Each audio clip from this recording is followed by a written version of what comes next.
All right, let's jump right into this one. Welcome to today's Explainer. We're going to be looking at a completely massive economic turnaround story today. And it's one that actually strikes right at the heart of your home and, more importantly, your children's safety. We are unpacking these somewhat secret trade strategies behind India's sudden toy manufacturing boom and looking at exactly how local, small-scale workshops are transforming into these global factory giants. It's kind of a crazy thought, right? I mean, what if I told you that the innocent little plastic toy your kid is playing with right now was, at one point, basically a weapon in a silent, high-stakes trade war? Seriously. Just a few years ago, nearly 80% of all toys sold in India were imported from overseas. But then, this really quiet regulatory shift happened, and it wiped out those low-quality imports almost overnight. So to really grasp how we got here, we've got to rewind about a decade back, to 2014, and compare it to today. Think about it. If you walked into a local toy store 10 years ago, there's a really high probability that almost everything on the shelves was stamped with a Made in China label. India was essentially functioning as a dumping ground for cheap, mass-produced foreign toys. And local Indian toy makers, who were mostly these small, family-run micro-enterprises, they simply could not compete with the sheer volume and the dirt-cheap pricing of all those imports. But here's the thing. The problem wasn't just economic. It was literally a severe health hazard. When government labs started randomly testing these imported toys, they uncovered a horrifying reality. So many of these products were failing even basic safety parameters. We're talking about the use of cheap, toxic paints loaded with heavy metals like lead and cadmium, stuff that can severely damage a child's brain development. Plus, there were sharp plastic edges and tiny, loosely attached parts that posed major choking hazard for toddlers. So how do you actually fix that? Well, the government didn't just slap high import taxes on these things because, let's face it, foreign companies often find a way to bypass tariffs anyway. Instead, they deployed this strict regulatory measure known as a QCO, or a quality control order. It's basically a mandate requiring all commodities to comply with strict Indian safety standards. This meant that every single toy sold in India, whether it was made locally or imported, absolutely had to carry the official ISI mark certified by the Bureau of Indian Standards. Think of how a QCO functions kind of like a stripped public swimming pool. Imagine you run a local pool, and suddenly a nearby factory starts sending over workers who refuse to shower, they're wearing dirty clothes, and they're contaminating the water. If you just raise the ticket price, which is like raising tariffs, the wealthy rule breakers are just going to pay the higher fee and keep right on contaminating your pool. So instead, you implement a strict hygiene test at the gate. Anyone entering has to pass this test and wear a certified clean swimsuit. If they fail, they are completely barred from entering, no matter how much cash they wave in your face. And that strict hygiene test at the gate, that is the QCO.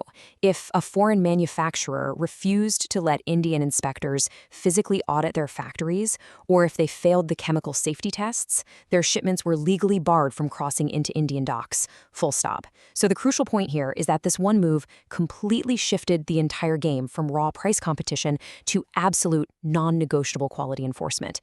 It became an ironclad shield. And wow, the enforcement of this quality control order triggered a massive, immediate shift. Over the past 4 years alone, India's toy imports plummeted by a whopping 32%. Today, out of an estimated 18,000 crore rupee domestic toy market, foreign imports have been compressed down to just a tiny fraction. That leaves the lion's share entirely to homegrown Indian manufacturers. It's a real game changer. But here's where it gets really interesting. Because the QCO basically forced local Indian manufacturers to level up their factories, adopt non-toxic materials, and meet world-class safety benchmarks, well, Indian toys suddenly became highly competitive on the global stage. The result? Our toy exports surged by a mind-boggling 239% over the last 4 years. I mean, Indian-made toys are now flying off shelves in over 150 countries worldwide. And honestly, they're just getting started.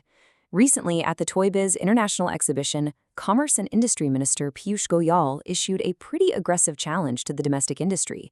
The ultimate goal? They are targeting a tenfold growth in exports over the next 4 years to capture a massive slice of the $120 billion global toy market. Now, hitting an astronomical target like that is no joke. So, to help small and medium businesses get there, the minister announced a brand new infrastructure roadmap. It essentially breaks down into 3 major steps: deploying local testing labs, building CAD/CAM centers of excellence, and aggressively leveraging free trade agreements. Let's break these down real quick. All right, first up on that roadmap, local testing labs. Under the strict new safety frameworks, conducting high-end lab tests for things like mechanical strength, flammability, and chemical composition, it can be incredibly expensive and time-consuming for a small-scale entrepreneur. So, by bringing state-of-the-art Bureau of Indian Standards labs directly inside every major toy manufacturing cluster, local makers can get their quality certifications rapidly and affordably. It completely strips away all those old bureaucratic delays. Next up, we've got the Centers of Excellence. The government is bringing in a unique public-private partnership model to build these out. And these aren't just going to be boring testing labs, right? They're going to feature advanced technical upgrades, like high-end computer-aided design and manufacturing systems, or CAD/CAM, plus precision CNC machining and electronic prototyping. This is huge because it allows small Indian toy designers to instantly prototype high-tech educational toys, electronic gadgets, and complex robotic sets, matching the precise engineering standards of global giants like Lego or Hasbro.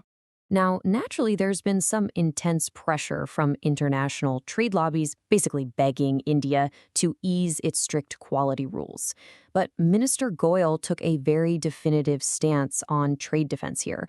He recently stated, and I quote, "I can assure you that until I am there, no one will remove quality control orders. The QCO will stay. We will also protect you from unfair dumping from any nation." So that's a very clear policy signal that this strict regulatory environment, it isn't going anywhere. So, looking at the timeline of this whole journey, we started back in 2014 as a dumping ground, which then led to the incredible 239% export surge of the past 4 years. But check this out. The next major milestone is right around the corner, July 15, 2026.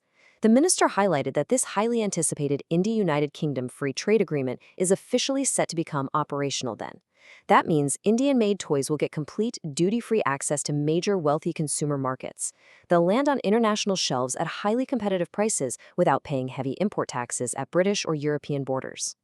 And to back up that massive global expansion, the government's export promotion mission is stepping in to help.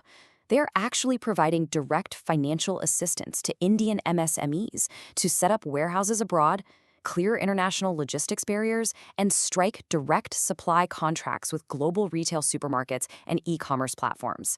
They are literally building the supply chain bridge to the rest of the world. Okay, so what does this all mean for us? How does a big policy out of New Delhi actually change daily life? Well, it boils down to 3 real-world impacts. First, absolute child safety. You can walk into any local toy store today with complete peace of mind, knowing an ISI mark guarantees a rigorous, non-toxic, durable product. Second, it serves as a massive job creation engine. And third, it represents a huge triumph for economic self-reliance. Let's zoom in on that job creation engine for a second. The toy sector is one of the most labor-intensive industries in the world. Today, India has over 50 active toy clusters, with nearly 21,000 MSMEs pumping out products. And by integrating those advanced CAD/CAM technologies we talked about, there is suddenly a booming demand for young Indian graphic designers, mechanical engineers, software programmers, and brand management experts. It's opening up thousands of high-paying creative careers right at home. Really, this whole toy story? It proves that domestic industries can use strict quality barriers and structural support to win back their home markets and then expand globally. The government clearly views this sector as a powerful blueprint for self-reliance. In fact, it's a blueprint they are now deploying across electronics, textiles, and defense as a primary proof of concept for the broader Make in India initiative. The historic transformation from being a dumping ground for foreign goods into an absolute export powerhouse really proves that quality enforcement can drastically alter industrial growth. So, now that Indian toys are successfully expanding across the globe, I'll leave you with this. Do you consciously look for the Made in India and ISI marks when you're buying products, or do you still feel like foreign brands hold an edge in design and innovation? Definitely something to think about the next time you're wandering down the toy aisle. Thanks so much for joining me on this explainer, and keep asking questions.